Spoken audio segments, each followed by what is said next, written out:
got Big O, and we're talking Dolphins, Patriots, Tua Tagovailoa, and a lot more.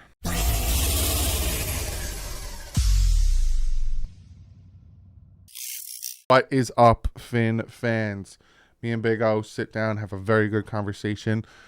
A lot of you guys last week were like, "Doug, you didn't get to talk much." I will say this. For one, yes, I let Big O talk a lot, but for one, Big O has a lot to say, and he's been around long enough, and you hear me talk every day, so I kind of give him a little bit of a platform, especially when he's kind of on a roll. This one, we have a little bit more of a back and forth, and I give him more of an insight on my thoughts on the defense, and he kind of agrees a little bit on my thoughts on the defense and where I struggle with trusting Boyer. But we go into very good detail and on discussion in this episode. But before we jump into that, I got a package today in the mail, and I want to open it before we jump into this video. Just because I normally don't do an outro after the video, because me and Big O tend to talk for a hot minute. If you can't tell, that man loves to talk. So I'm going to open this right now. It's in a manila folder that is taped to the Dickens, but I'm going to open this. It is from Kurt Balding. So, Kurt, I appreciate you, my man, for sending me something. He sent me a little fins up, sent me a card that I will open that says fins up, and he sent me a bunch of, looks like Dolphin 3D printed snowflake looking things. And then in this letter, it is a card that says the envelope contains items for which you can decorate your tree. I appreciate that, bud. Or to simply enhance the atmosphere of your newly remodeled studio. Your online YouTube channel is like a gift that you provide to the fans like me, along with all the latest Dolphin news that we hear from you, along with your like-minded Miami messenger, the Big O. That's funny. I didn't read that, but it's funny that oh, these are awesome. Thank you, bud. It's funny that he said that, and I decided to open this before me and Big O sat down and talked. So I appreciate that, bud. And if you have a 3D printer, that's pretty cool. I'm thinking about getting one. But other than that, let's jump into what me and Big O had to talk about. Big O, 4 in a row. Yes. What's going on? What's going on with this team? 4 in a row. I mean, we got to solve the quarterback issue, man. Unfortunately, Tua's got to figure out a way to stay on the field. I don't look, man. Even though the first one wasn't diagnosed as a concussion, and he came back and played well in that second half, and even through the game winner. But one of the things I had a concussion. The only thing I've never done is been continuously concussed. Yeah. So I don't know about it. But being in sports for so long, and watching Luke Kuechly and watching Steve Young and watching Eric Lindros, as the concussions mounted, they happen a lot easier. And so that first one, he could shake it off. Got his bell rung like back in the old days and was able to shake it off. The second one, 4 days later, compounds the issue. Obviously, his fingers and all that stuff. And so you got to hold him out for a couple weeks. Now you get a third one, okay? Even if legally we want to say he only had 2, let's be honest. And so what's happening now is that they're happening a lot easier because this last tackle was not a vicious tackle. No. It just wasn't. It's a normal tackle in the NFL that it's going to happen all the time, and you need to get up. Now, once again, as I mentioned 2 months earlier when we talked about this, 4.81 seconds. Yeah. Okay. Common denominator in all of this is he holds on to the ball, and when he does, bad things happen. Earlier in that game, he fumbled, and Rob Hunt recovered it. And why? Because he chose to hold on to the ball. The play was breaking down. Get rid of the ball, dude. Yeah. And really, you know, I said this 2 months ago. He's not even going to have a 7-year career if he wants to play this way. Yeah. And he better understand that. And he still does not understand that. For a couple of weeks, he was the alcoholic that stayed away from the bottle. And then he grabbed the bottle again. He was the fat guy that stayed away from the fridge. And then he gave in to the midnight snacks and started eating again. And it's a comparable thing to an addict, unfortunately. Yeah. And this is a drug to him that he has to play like a warrior and has to make every play. And no, you don't, bro. And as I've said, he idolizes Marino. I wish they would make a 7,000 play tape of Marino throwing the ball away. Yeah. Okay? Because there's probably about 7,000 times in his career that he threw it away. Mm-hmm. And he threw it away because he wasn't going to take a sack to negative yards. 2, he wasn't going to take an extra hit.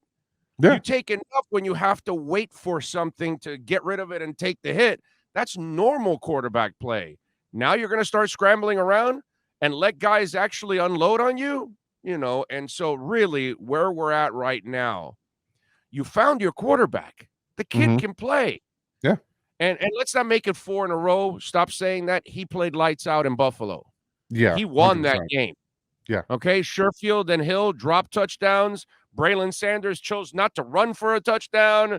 Mike McDaniel chose not to run the ball when he was running the ball. There were all the other factors are the reason why they lost. It had nothing to do with Tua. And Tua was playing well again in the first 2 quarters of this game. But as the concussions have mounted, clearly they're taking a toll. And, you got to let him rest for the rest of the year. You can never let him play again this year because you can't risk a 4th concussion. His brain, his head needs the offseason. He's not quitting football. Come on, dude, please. Stop it already. Have you seen the guy? What the hell makes you think that we all would have quit football after we dislocated our hip? Like, F that, dude. I ain't doing this ever again. I'm going somewhere else. He's like, no, I'm rehabbing. I got to get ready for the draft. Exactly.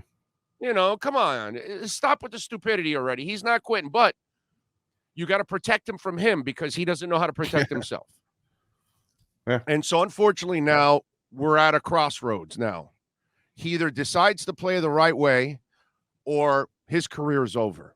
That's it. Because it's just a fuse. It's only a matter of time. So it's up to him now. But now next year, you're going to have to bring in some kind of a veteran that's even better than Bridgewater, but not necessarily somebody that's clamoring that needs to start right away because you can't have that kind of disruption in your locker room. Yeah. But you're going to have to give him one more year. The only bright side to all of this is that there will be no contract talks anymore. He ruined. That's the other thing that Tua doesn't think of. Like, I'm ruining my contract talks. I'm ruining, because I don't play the game the right way. And because this machismo thing that he has in him, that he has to try to, in a way, Mike McDaniel kind of pisses me off too, that it's designing everything for big plays. And it's like, yo, dude, keep it simple, stupid. Just hand the ball off. You're gouging them for 9 yards. Protects your quarterback. Keeps your bad defense off the field. You can put more points. You chew up the clock. You keep the Aaron Rodgers. You keep, Josh Allen. These are people you want to keep on the sidelines as spectators. You don't want to keep giving them possessions. And that's what he continues to do, which, by the way, I talked about this earlier in the week. It's interesting how he abandons running games. Interesting. Yeah. I think his boss did that with a 25-point lead against the best quarterback in the history of the NFL. He decided to continue to pass the ball instead of run the ball. And he said, well, let me just shorten my drives and keep giving Tom Brady an opportunity to catch up to us. And sure enough, he gave Tom Brady the opportunity to beat you, not just catch up to you.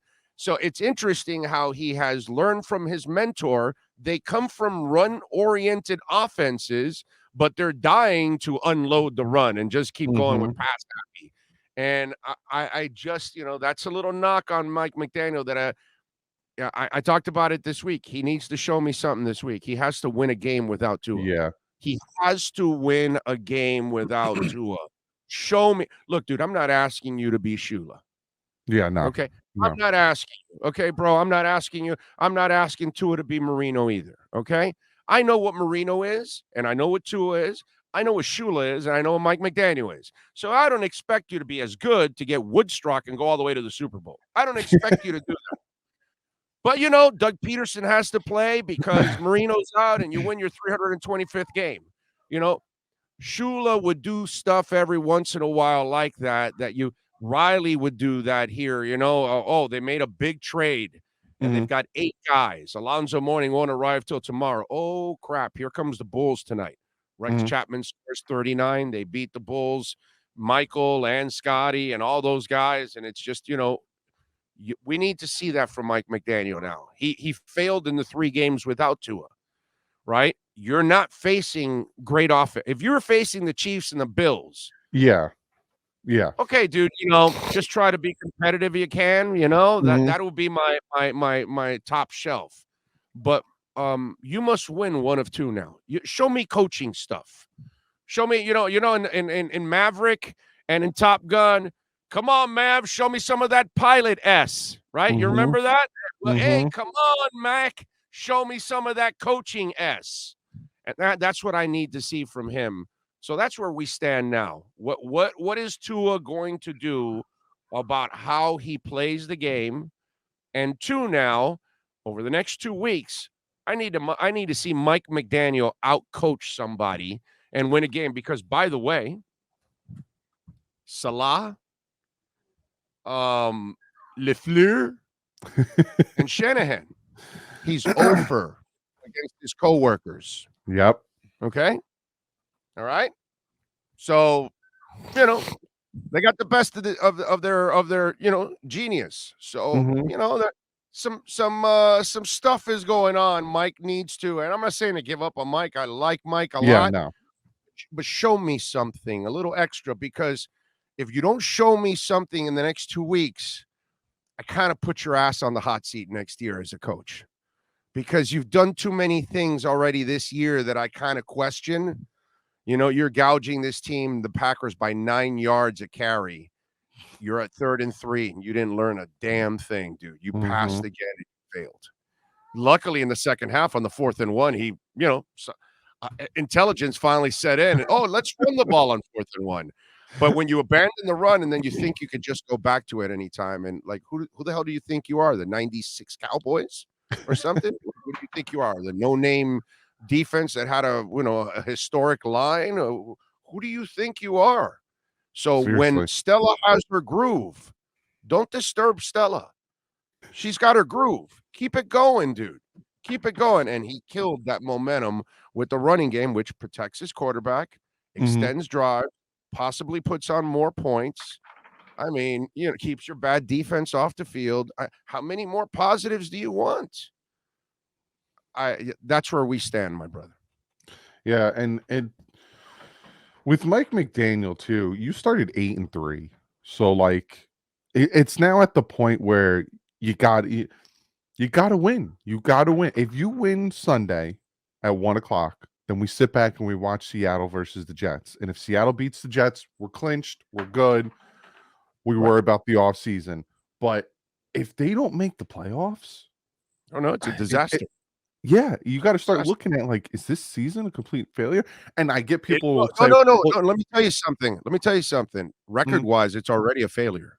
oh yeah, You oh yeah, inherited a 9 or 10 win team, and hmm then they gave you Armstead and Connor and Tyreek and Cedric and Wilson and Mostert and they gave you everything. They found shell for you yep, in the middle of the season. Robert Jones came in, stepped up big time.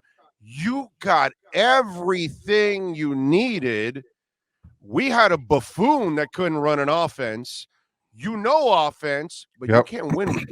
My demand from Mike McDaniel this year was that he had to win 11 or 12 games.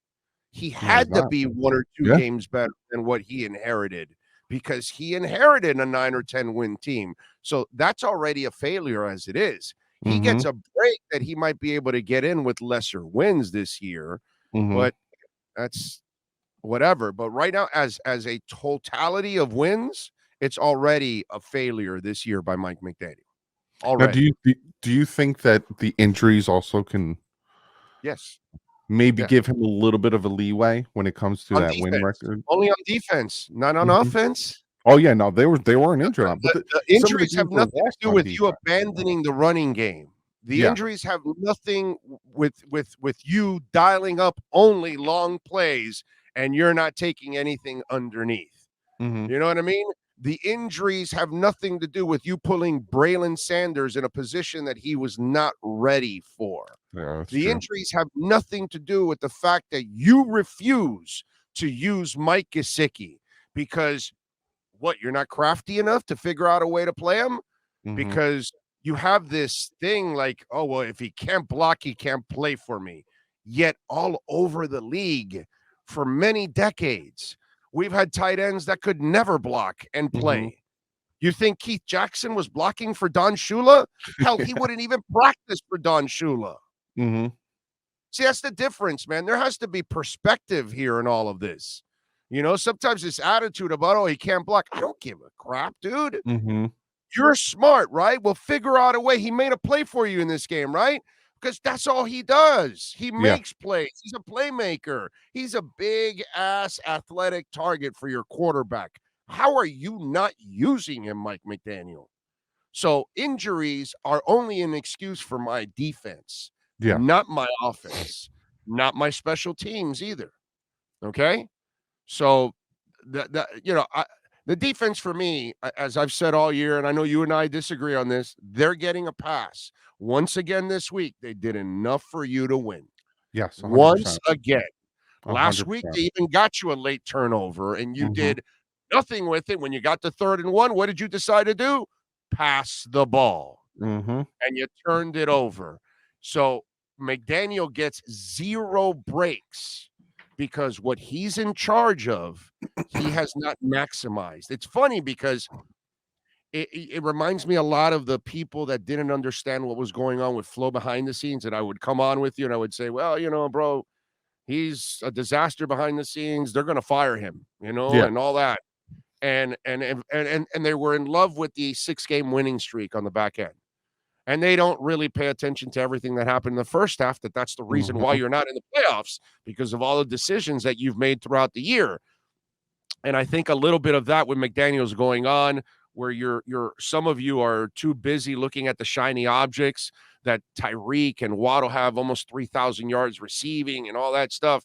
But the substance of it behind it, there's not a lot of it, unfortunately, Mm-hmm. because in the moments that you needed to happen, you failed almost every time. Every Yep. time you were in a tough situation, except for early in the season, the first month, you have kind of failed every time you had an opportunity to pull out the game. You were within a score of all these teams, bro. All of In them. all these games, you were within a score, and you couldn't find a way to muster the offense. You couldn't find a way to keep the running game going when it was happening. There were just so many things that went on that I have to lay it at the feet of Mike McDaniel. Now, he's a young coach. He's a first-year coach. And I know what we're all saying out there. Oh, God, I've heard this before. There's so many. We always have. And unfortunately, these are the growing pains. And we have to see if he can Yeah. learn, Yeah. because apparently Tua doesn't learn. He, And So it's funny too, because over the last, like, the 49ers game, the final score was 33-17, but that's because of the last drive where, game was out of reach. 6 points, under 6 points. Chargers game 23-17. Buffalo game 32-29. This last game 26-20. Under 6 points, 1-score games. And it's I tell you don't want to hear it, but the defense does enough to keep you in the game every single freaking week. Every week. It hasn't been this year that, oh man, the offense was lights out. But my Lord, the defense was even worse. Yeah, Mhm. offense scored 35, but defense gave up 40. That never happened this year. Not one time. Mhm. And that's why I keep saying that, considering all the injuries and everything that went on with Byron Jones and everything, that stinking defense just kept you in the game every single time. And they found a way to make a play or two to help you out. And that's it. That's all they can do. They're not much better than that. It's not, it's not his fault that Jerome Baker really isn't a stud linebacker Yeah. and that Landon Roberts can't cover. He can only stop the run, and that Ingram, if he ain't rushing or stopping the run, he's useless also in Mm-hmm. coverage. And that X is injured. It's not his fault. And that Byron doesn't report, and that Needham and Trill and all these guys get injured. Ogba, whatever. And Chubb with the club now. He still wasn't producing anyways. He played like he was wearing a club. Now he apparently said, well, I've been playing like my hand is in a club. Why don't we just do it? And so here we go. And these are things that are completely out of his control. You know what I mean? And how do I blame him for this? Yet they keep you in the game every stinking week. So McDaniel's the one that's got to answer now these next 2 weeks, man. It's got to get it done. When it comes to the defense, I agree 100%. They kept us in the game, like I said, 1-score games here and there. For me, my biggest knock on Josh Boyer has always been play calls in certain situations, critical situations, and stuff like that. But what can you guarantee is going to work? What play call can you guarantee is going to work with this team? That's my problem with that. You can't play tight. You can't play loose. You can't. He always, for me, it was always he called the right plays, but in the wrong situations. Like if it were in the red zone, he calls a blitz, leaves a running back wide open, and it's a touchdown. But then if it's a long down situation, he doesn't call pressure. He wants to leave his banged up secondary to hurry up and stay on an island for so long. It's like that's where I get frustrated with Boyer. I'm like, your secondary is going to struggle. Why are you going to leave him on an island and only send 3? Like someone's going to get open after 5 seconds because they're going to. So that was always my biggest knock. It's like certain situations he calls the wrong plays when you just flip it instead of blitzing in the red zone. Drop them back because then all of a sudden you got the guys covered. That's kind of what they're expecting. So you kind of are trying to throw them off a little bit. You know what I mean? Yeah. But I've watched them fail every way possible. He had to. In fact, he stayed with man on man throughout the early part of all those injuries, and then he said, "I can't do it. I got to start playing zone." And just, I just feel bad for him. I really do. But whatever, Yeah, we got when it came to that secondary, it didn't matter because we brought in Alexander, goes to IR. It's like as soon as let's try to, and he was playing well in the preseason. Like okay, and then he gets and he's just like snake bit, and that whole secondary was just snake bit. No luck, no, nothing, dude. Not at all. We haven't seen the Dolphins with any luck this year from pulling Teddy Bridgewater after one play when he wasn't concussed. There hasn't been one break for the Miami Dolphins this year. They got their second best corner that decided, I'll wait off for the surgery. It's not like my team needs me. I'll wait till March. No big deal. My season ended in what was it when he was injured? Like in November, I think it was, or something like that. Right? Let me wait till March. No big deal. I mean, everything was an out. It was like there was people somewhere with voodoo dolls, just like stabbing Mike McDaniel and Tua and a Dolphins logo or something. I don't know what happened this year, man, but our Dolphins didn't get any breaks whatsoever. And if it wasn't from the injuries, it was from the refs who and it's not even with the Dolphins. The refs have been garbage this year. Like something. If it's not, it's our owners. Oh my God, doing stupid stuff to lose draft picks. I mean, dude, think about it.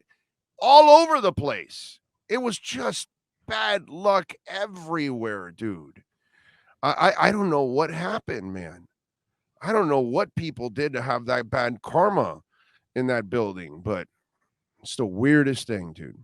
Really was. I mean, this has been a really tough season, to deal with. There's been some good, and then, typical Dolphins, our lives. We end up with more bad than good almost every season, man. And I really, as you all know, I really felt this was finally a different, outcome for them. And I thought they were really headed, to bigger and better places. And unfortunately, luck of the Dolphins, you finally find a quarterback, but the young man can't stay healthy. And that's depressing. Looking at the upcoming game, Dolphins, Patriots. Got to win. You got to win these next two games. You know, you could Yeah. lose this one and then hope that the Bills beat the Patriots and then you beat the Jets and you still get in the 7th seed. I'm not doing that. I'm not rooting for that. You got to win the next two games. You know. Well, I mean, listen, I don't know if you'll win the next two because without Tua, things completely change. Mm, I don't have the same kind of faith in Teddy Bridgewater. I'm sorry. I'm not a blind ass fan. I don't do that kind of stuff. He's just been a guy throughout his career. He mm, can't even average 2 touchdowns a game. mm, But I am hoping that Mike McDaniel and Teddy have, the game of their lives and they're able to get it done. But I don't know about winning both. That's a lot to ask from a coach that has not won at all without mm, Tua so far. mm. And you're playing two pretty good defenses. The saving grace is that both offenses are pathetic. They're really not scary. But again, the Dolphin defense isn't great, and they make others look better than what they really are.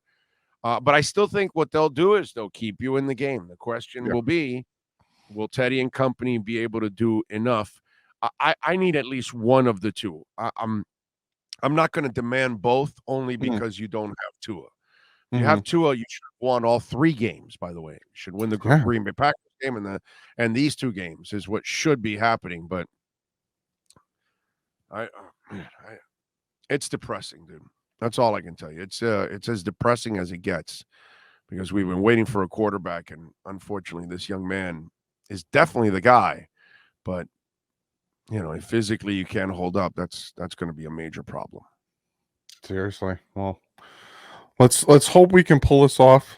It'd be nice to beat the Patriots and then, like I said, Seahawks beat the Jets, which is possible. Seahawks have a pretty dynamic offense, and then we clinch. But we will see. We will see. I just hate that we're in this stupid position of needing help and all that when you were in a position that you didn't need any help whatsoever. That's what I was hoping for. This was different, that they Yep. were controlling their own destiny. They didn't need any. All those teams that need help here or there, those teams never last. They don't do anything. I've Mm-mm. said for many years now, the back end, now it's 7, but 6 or 7, those are teams usually don't even belong in the playoffs because they're not No. good enough. And they're not really going to be able to hang. And right now, where the Dolphins are at, they look like one of those teams that can't hang, with the Bengals and the Bills and the Chiefs right now because, come on, man, it's going to be one of those 3 in the Super Bowl. Who's Yeah. getting who, right? Yeah. I just hope Tua can get healthy and can get right and he figures this thing out the way he's supposed to. Yeah. He can have a future because if he doesn't, back to square zero again. And by the way, for those fans out there, you know what I love? Forget it, move on. And they make it sound like they've had, no problem. We'll just get the next quarterback because we find great quarterbacks all the time. Like, yeah, no, they just pile in on the Dolphins. We've been doing it for years after Marino retired. We just bring in big name after big name, star after star, successful quarterback after successful quarterback.